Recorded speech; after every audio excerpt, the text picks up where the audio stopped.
Welcome back to another Period 8 version of Good Morning Staples. I'm Lauren Stack. And I'm Jack Caldwell. We've got a great show for you today featuring a Staples student who took part in a national security forum and 5 money lessons that Staples students should know.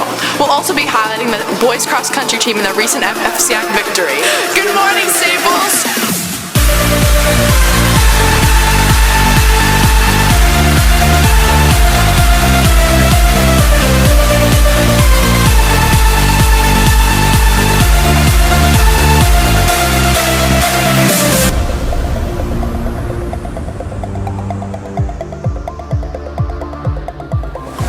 The Staples cross-country team are FCIAC champions and recently competed in states. Michelle Lopez has more on the story. This season, the boys cross-country team has finished with a 15-0 FCIAC record, winning FCIACs for the first time in 12 years. With states coming up soon, the boys are more motivated than ever to take home the state title for a second time. We've had a really strong team for the past couple of years, but this year it's kind of clicked really well, and we've got a bunch of really strong juniors that have been doing more than we've expected of them, and that's kind of been what's tipped us and made us the #1 team, compared to the last few years where it's sort of been us and Danbury, but now we're very solidly #1. In addition to all these great qualities that set the team apart from Staples boys cross-country teams in the past, they also have an incredible coach that has helped to train the boys to run their fastest. So what is the biggest obstacle the boys cross-country team has had to overcome this season? Danbury. Danbury is very good. We're very fortunate. We beat them by 1 point in our dual meet, about 30 points in the FCIAC championship, and almost 40 points in the double Ls. But they run a very tight pack. They're right with us. They're good. So they're the biggest obstacle. Despite these obstacles, the boys were able to pull through on November 4th and secure the state championship title for the 3rd year in a row. With such an incredible season, the boys cross-country team and the Staples community has a lot to be proud of. From Good Morning Staples, I'm Michelle Lopez. Staples students can get pretty messy, but maybe that isn't such a bad thing.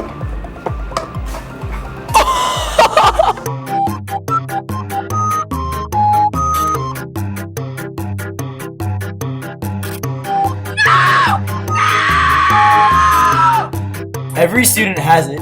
Most students hate it. Does it cause stress? What are we talking about? Homework. On a daily basis, students can have up to 3.5 hours of homework a day. This topic is spreading all over the country. Is homework a good or bad thing? We went around the school asking students and teachers what they think. I do not. Why? Because no one enjoys homework. Okay. No, because I don't always have time to do it after school. So. I don't, because it's really time consuming. Yes, because it prepares me for all my classes. No. I don't do the homework, so no. Teachers have different opinions on the topic. I think kids should be kids after school. Instead of wasting their time sitting behind, if you enjoy it, that's one thing, but the kids that need it don't do it, and the kids that do it don't need it. I don't enjoy giving homework, but I do see value in having students practice what they have learned in class and continuing to work on it at home. Being the age that I am, it wasn't as bad as it is now. And I do think it's a bad thing because I think it's more important they learn at school, they get all their work here, that they should just be able to go home and hang out with the family instead of doing homework all hours of the night and then stay up late at night. They're exhausted the next morning, they come in late here, so it's just a vicious cycle. For Good Morning Staples, I'm Dean Gandells. FBI, CIA, NSA. Do these abbreviations mean anything to you? Maybe not, but they mean a lot to one Staples student. Aiden Riley has more on the story. While some students here at Staples are worried about submitting their college apps sometimes, we have others who are worried about their future in the military. I met up with one, Dylan Marone, who recently was recommended to attend the 2016 National Homeland Security Conference in Maryland by his guidance counselor, Mrs. Capozzi, for strong academics and leadership skills. And I thought that it was a great opportunity because it would really have me learn more about what roles there are, and plus looks good on college resumes. I had learned that he was thinking about potentially the military for the future.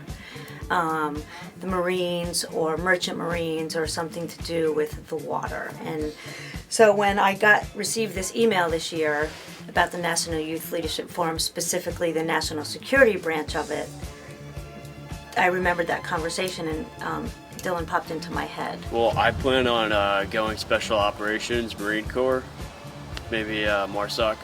Actually, not maybe.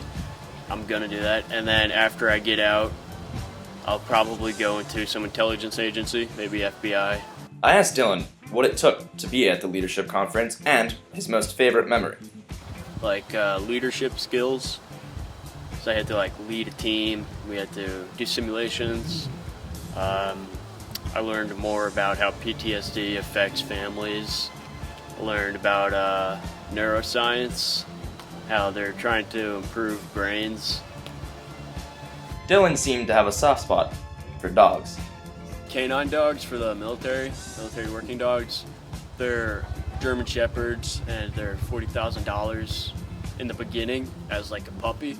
And then throughout the whole year to train them, it's $400,000. And if once they're retired, the trainer of the dog gets first dibs on them for adoption. Visiting historical sites, petting $40,000 dogs, wrestling other guys in the dark, that all sounds pretty fun. But in all seriousness, Dylan, on behalf of Staples, we thank you for your service. I'm Aiden Riley for Good Morning Staples. Believe it or not, some Staples teachers do some pretty big things outside of school. Michael has the story for us.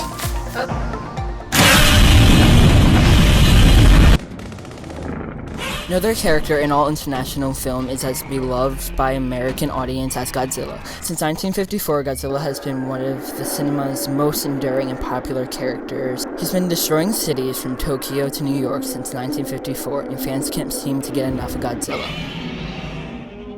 What I like about Godzilla, he's big, he's cool, he's scary, he's big.